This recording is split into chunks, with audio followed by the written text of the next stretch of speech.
Tell you what, come on back out here and let us take another look at your very lovely inaugural ball gown. Thank you. Now, Julia, I understand that actually you were just in Washington and you had a chance to drive around in one of the many Lincolns to be used in the inaugural parade tomorrow. Yes, I was, Ed. As a matter of fact, I had the opportunity to drive my Lincoln along the actual route the parade will take. And I'd like to show you how it looks. Appropriately enough, Ed, the first place we visited was the Capitol. Surely one of the most thrilling sights in the world. It's the focal point of the city, and right over there where you see the stands, the inauguration itself will take place. And the parade tomorrow begins right here, and so will we. Although it was very cold, I had the top down on my long, low Lincoln convertible, so I was riding just as the people will be riding in the parade tomorrow. I drove away from the Capitol toward the stately Supreme Court building. And right away, my lovely Lincoln attracted as much attention as if it were leading a parade.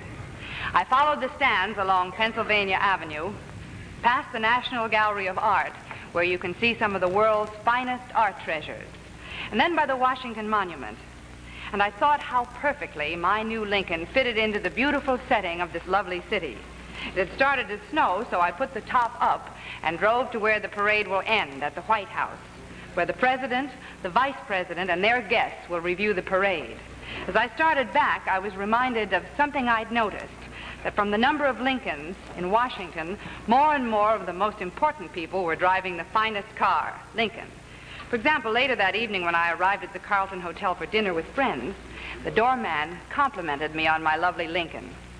Later he told me that with all the social activities in Washington these days, he had noticed so many more people were arriving in new Lincolns.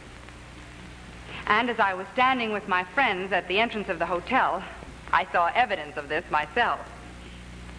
I was convinced, as I am wherever I go, that Lincoln stands out as unmistakably the finest in the fine car field.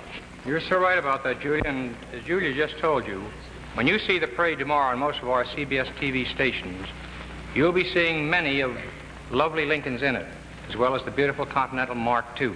Thank you, hon.